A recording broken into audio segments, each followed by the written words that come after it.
Chapter 34 of The Princess Casamassima by Henry James. This recording is in the public domain. How right she had been to say that Lady Aurora would probably be fascinated at first was proved the first time Hyacinth went to Belgrave Square, a visit he was led to pay very promptly by a deep sense of the obligations under which her ladyship had placed him at the time of Pinnie's death. The circumstances in which he found her were quite the same as those of his visit the year before. She was spending the unfashionable season in her father's empty house, amid a desert of brown Holland and the dormant echoes of heavy conversation.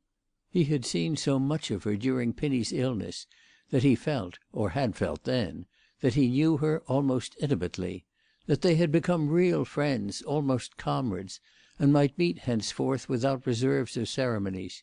Yet she was as fluttered and awkward as she had been on the other occasions, not distant, but entangled in new coils of shyness, and apparently unmindful of what had happened to draw them closer. Hyacinth, however, always liked extremely to be with her, for she was the person in the world who quietly, delicately, and as a matter of course, treated him most like a gentleman. She had never said the handsome, flattering things to him that had fallen from the lips of the Princess, and never explained to him her view of him; but her timid, cursory, receptive manner, which took all sorts of equalities for granted, was a homage to the idea of his refinement. It was in this manner that she now conversed with him on the subject of his foreign travels. He found himself discussing the political indications of Paris and the Ruskinian theories of Venice in Belgrave Square, quite like one of the cosmopolites bred in that region. It took him, however, but a few minutes to perceive that Lady Aurora's heart was not in these considerations.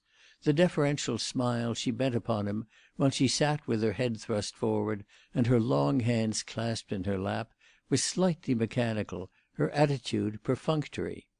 When he gave her his views of some of the arrière-pensées of M. Gambetta, for he had views not altogether, as he thought, deficient in originality, she did not interrupt, for she never interrupted, but she took advantage of his first pause to say quickly, irrelevantly, "Will the Princess Casamassima come again to Audley Court?" "I have no doubt she will come again, if they would like her to." "I do hope she will. She is very wonderful," Lady Aurora continued. "Oh yes, she is very wonderful. I think she gave Rosy pleasure," said Hyacinth. "Rosy can talk of nothing else. It would really do her great good to see the Princess again. Don't you think she is different from anybody that one has ever seen?" But her ladyship added, before waiting for an answer to this, "I liked her quite extraordinarily." "She liked you just as much. I know it would give her great pleasure if you should go to see her." "Fancy!" exclaimed Lady Aurora; but she instantly obtained the Princess's address from Hyacinth, and made a note of it in a small shabby book. She mentioned that the card the Princess had given her in Camberwell proved to contain no address, and Hyacinth recognised that vagary; the Princess was so off-hand. Then she said, hesitating a little, "Does she really care for the poor?" "If she doesn't," the young man replied, "I can't imagine what interest she has in pretending to." "If she does, she's very remarkable. She deserves great honour." "You really care. Why is she more remarkable than you?" Hyacinth demanded. "Oh, it's very different. She's so wonderfully attractive," Lady Aurora replied, making recklessly the only allusion to the oddity of her own appearance in which Hyacinth was destined to hear her indulge. She became conscious of it the moment she had spoken, and said quickly, to turn it off, "I should like to talk with her, but I'm rather afraid. She's tremendously clever."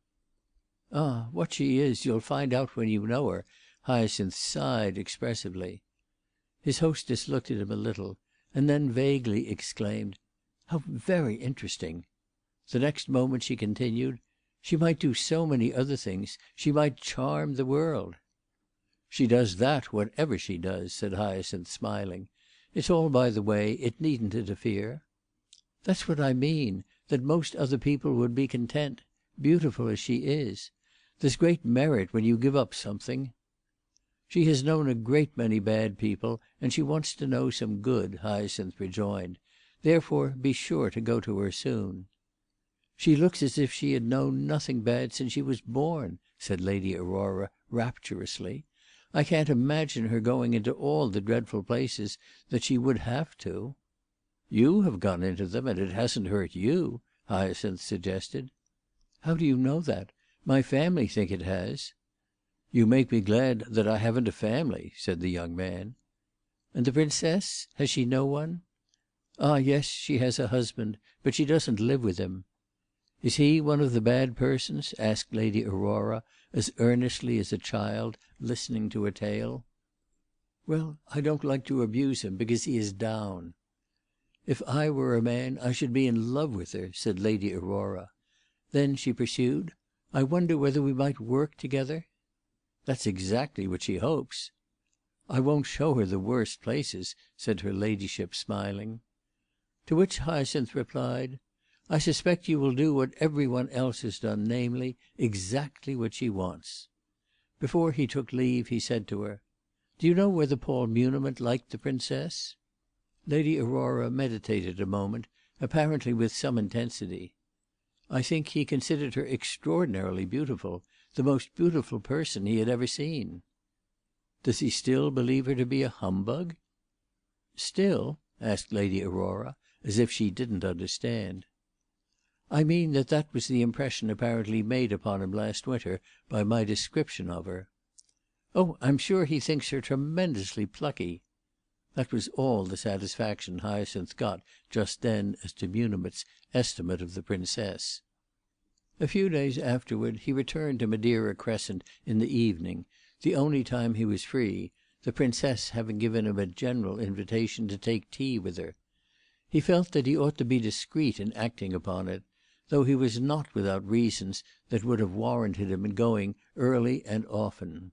He had a peculiar dread of her growing tired of him, boring herself in his society; yet at the same time he had rather a sharp vision of her boring herself without him, in the dull summer evenings, when even Paddington was out of town. He wondered what she did, what visitors dropped in, what pastimes she cultivated, what saved her from the sudden vagary of throwing up the whole of her present game. He remembered that there was a complete side of her life with which he was almost unacquainted: Lady Marchant and her daughters at Medley, and 3 or 4 other persons who had called while he was there, being, in his experience, the only illustrations of it, and knew not to what extent she had, in spite of her transformation, preserved relations with her old friends. But he could easily imagine a day when she should discover that what she found in Madeira Crescent was less striking than what she missed. Going thither a second time, Hyacinth perceived that he had done her great injustice. She was full of resources. She had never been so happy. She found time to read, to write, to commune with her piano, and above all to think: a delightful detachment from the invasive, vulgar, gossiping, distracting world she had known hitherto. The only interruption to her felicity was that she received quantities of notes from her former acquaintance, challenging her to give some account of herself, to say what had become of her, to come and stay with them in the country. But with these importunate missives she took a very short way. She simply burned them without answering. She told Hyacinth immediately that Lady Aurora had called on her 2 days before, at an hour when she was not in, and she had straightway addressed her, in return, an invitation to come to tea any evening at 8 o'clock. That was the way people in Madeira Crescent entertained each other. The Princess knew everything about them now, and was eager to impart her knowledge. And the evening, she was sure, would be much more convenient to Lady Aurora, whose days were filled with good works, peregrinations of charity. Her ladyship arrived 10 minutes after Hyacinth. She told the Princess that her invitation had been expressed in a manner so irresistible that she was unwilling to wait more than a day to respond. She was introduced to Madame Grandoni, and tea was immediately served, Hyacinth being gratefully conscious the while of the super-subtle way in which Lady Aurora forbore to appear bewildered at meeting him in such society. She knew he frequented it, and she had been witness of his encounter with the Princess in Audley Court; but it might have startled her to have ocular evidence of the footing on which he stood.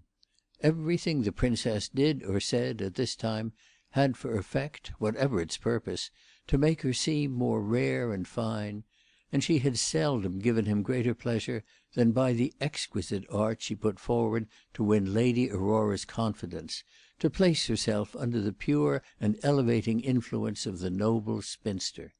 She made herself small and simple. She spoke of her own little aspirations and efforts. She appealed and persuaded. She laid her white hand on Lady Aurora's, gazing at her with an interest which was evidently deeply sincere, but which, all the same, derived half its effect from the contrast between the quality of her beauty, the whole air of her person, and the hard, dreary problems of misery and crime. It was touching, and Lady Aurora was touched. That was very evident as they sat together on the sofa after tea, and the Princess protested that she only wanted to know what her new friend was doing, what she had done for years, in order that she might go and do likewise. She asked personal questions with a directness that was sometimes embarrassing to the subject. Hyacinth had seen that habit in her from the first; and Lady Aurora, though she was charmed and excited, was not quite comfortable at being so publicly probed and sounded. The public was formed of Madame Grandoni and Hyacinth, but the old lady, whose intercourse with the visitor had consisted almost wholly of watching her with a quiet, speculative anxiety, presently shuffled away, and was heard through the thin partitions that prevailed in Madeira Crescent to ascend to her own apartment. It seemed to Hyacinth that he ought also, in delicacy, to retire, and this was his intention from one moment to the other. To him, certainly, and the second time she met him, Lady Aurora had made as much of her confession as he had a right to look for.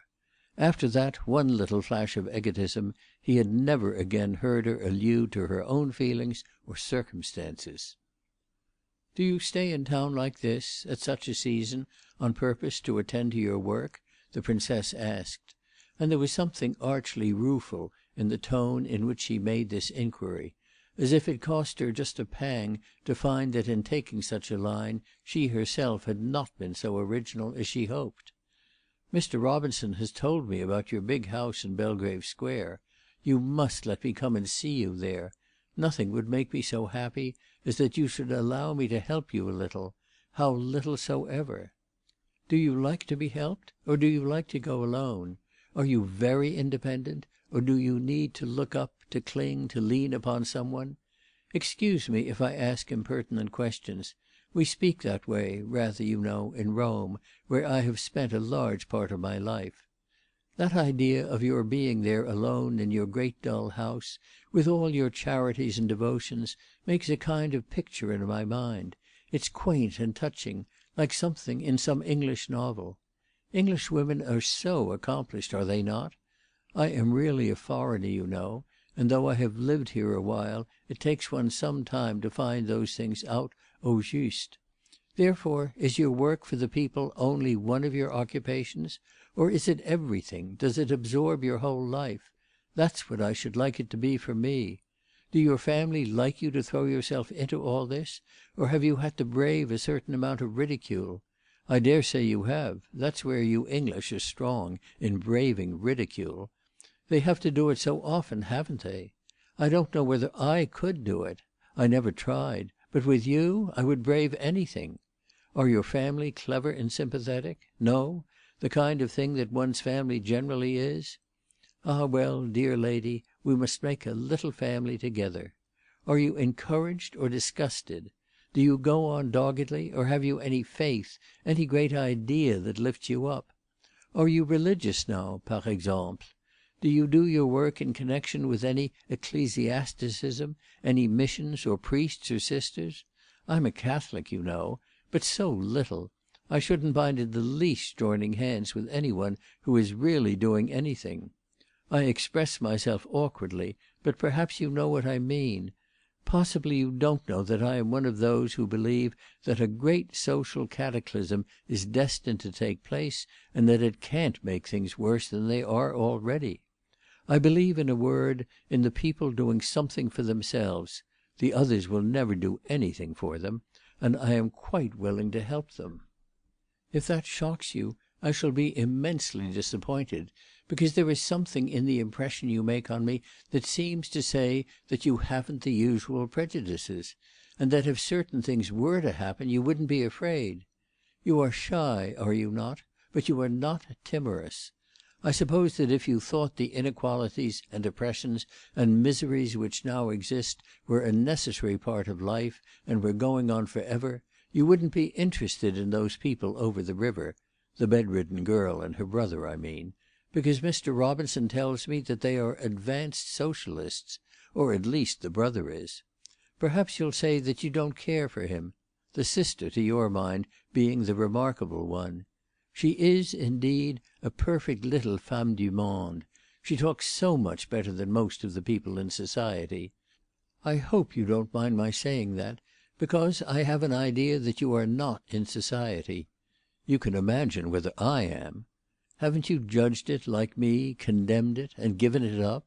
Are you not sick of the egotism, the snobbery, the meanness, the frivolity, the immorality, the hypocrisy? Isn't there a great resemblance in our situation?